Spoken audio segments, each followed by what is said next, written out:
First of all, Rick, where are you from? I'm from Robbinsdale, Minnesota. Okay, and your height and weight? 6'4", 235. Okay, how did Rick Rude, first of all, where did Rick Rude go to school? Robbinsdale High School. Okay, and college? Went to Anoka Ramsey Junior College. What was that? Anoka Ramsey. Okay, can you spell that? Anokaramsey. Okay, that's also in Minnesota? Yeah. Okay, what did you major in school? Fayette High School College. I'm sorry? I was Fayette College. I gotcha. All right, did you do any sports? I played football in college. And what about wrestling? I wrestled in high school. Did you win any titles in high school? Any area championships, etc.? No, just arm wrestling titles and stuff like that. Okay, your height and weight? 6'4", 235. Okay, now how did you break into professional wrestling? Well, an ex-wrestler, and he's now training. He has a camp. His name is Eddie Sharkey. Right. And I went through his camp. This is where now? In Minnesota. Okay. I met him. I was bouncing at a club, and he saw me there and asked me if I'd be interested, and I was. I always liked to wrestle. Did he know that you were involved, with high school wrestling at all? Oh yeah, he knew me from the club. How so? Just from seeing your name in the papers and winning high school titles and all this kind of thing? Yeah, see, he was friends with the owner of the club, and he'd come in quite often. We'd sit and talk, and we got to know each other. Okay, now had you ever seen pro wrestling before? Yeah, I've watched it, all my life. All right, and is that basically, when he came over to you and asked if you were interested, is that what inspired you from seeing it? No, I always wanted to do it. I always knew I could do it. Right. So you were a fan I just didn't know how to go about getting in. All right, so you were basically a fan when you were growing up? Yeah, through the TV. I didn't go to many house matches. But what wrestlers did you see when you watched it on TV that influenced you, that made you say, I want to be a wrestler? Who were some of your favorites? Larry Hennig. Right. And let me think here. So many of them. Bruiser. The Crusher. Crusher. Okay. I liked Vern Gagne. Yeah, he's probably the biggest. Okay. So his style then influenced you greatly in terms of whether breaking is a scientific or a rule breaker. Yeah, Vern Gagne to me, his style is the best. Okay, now how did this happen now with Eddie Sharkey? You met him, he said, would you like to be a wrestler? You went through his training camp. How long did you go through his training camp? I was in his training camp for 6 months. Okay, and now your first step into the professional ranks, where was it? Who was your opponent? And how'd you make out? Let me see, I was touring Canada. I believe it was Tiny Mills? I'm not sure what his last, I can't think of it. Probably was Tiny Mills. Yeah, I won my first match. Okay, now where was this, in Toronto?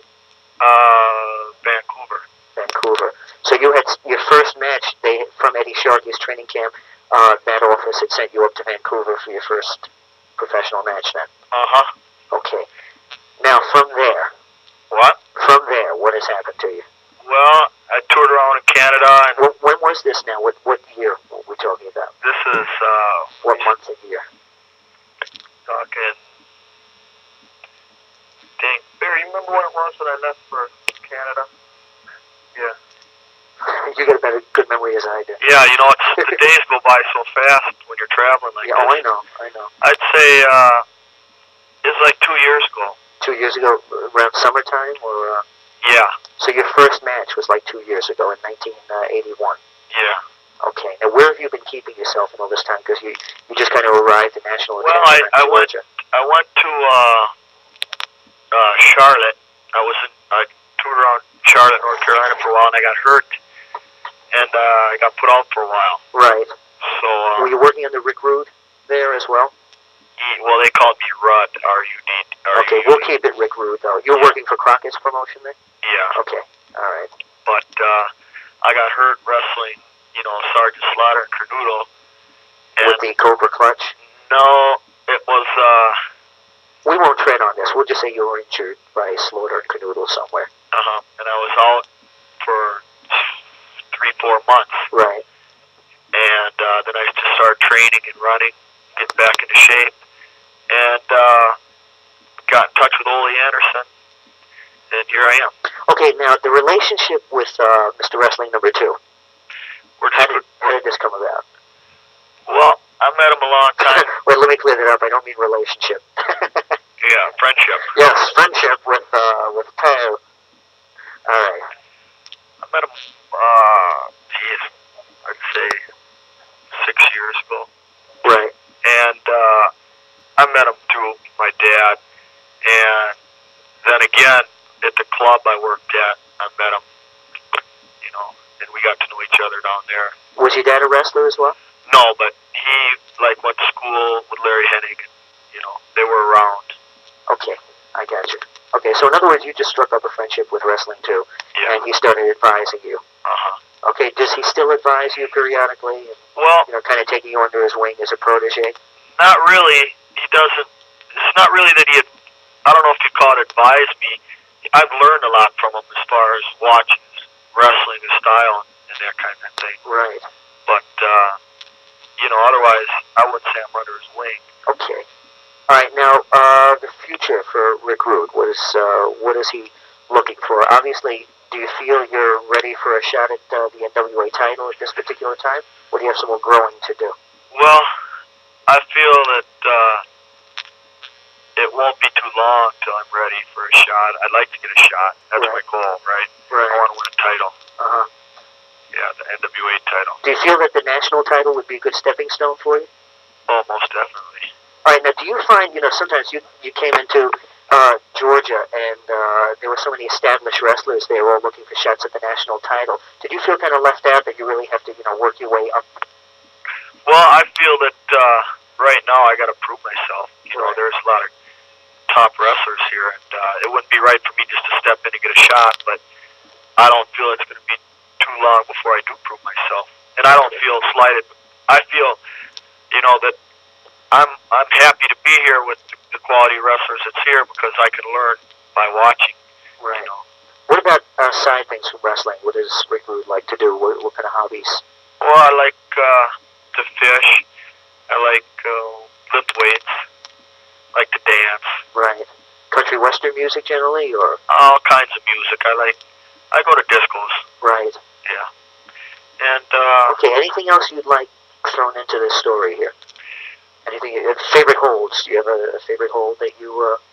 I like the airplane spin. Airplane spin. Okay. Yeah, I've seen you use that. Yeah. Anything else you want us to put in your first big story here?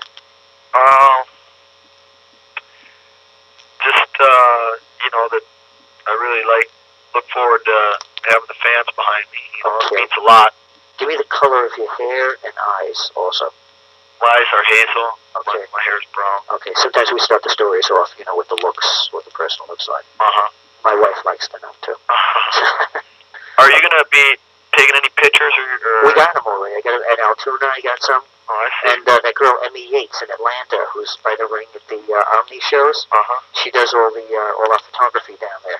So I've got enough action shots. When we come down sometime next month, as I mentioned to you, we're going to come with the studio equipment. I might have a guy in Johnstown. Are you going to be there? Johnstown, Pennsylvania. When is that? The 28th. Yeah, I'm pretty sure. Okay, I won't be up there at that one, but we might send a staff guy up, and he might have the studio equipment. If not, we'll catch you early next month on that stuff. All right. What issue is this going to be in? Probably about. Hold on, Craig. What issue is going to be? The Wrestler? What one? November issue, which breaks in. Copies go on sale. Wait a second. September 6th. Okay. Okay, but I'll make sure you get a bunch of copies of it. You'll still be at the Atlanta office by then, I assume. The way things change there every day, who knows? Yeah. I know what you mean. It's like changing clothing. That's right. I know. I've known, like I said, I've been in the business 14 years, and I've seen so many people come in and out of there. But you look good. Seriously, you're good.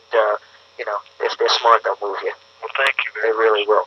Okay, and I will be seeing you around. If there's anything you need, by the way, give us a scream here if you're doing any special publicity.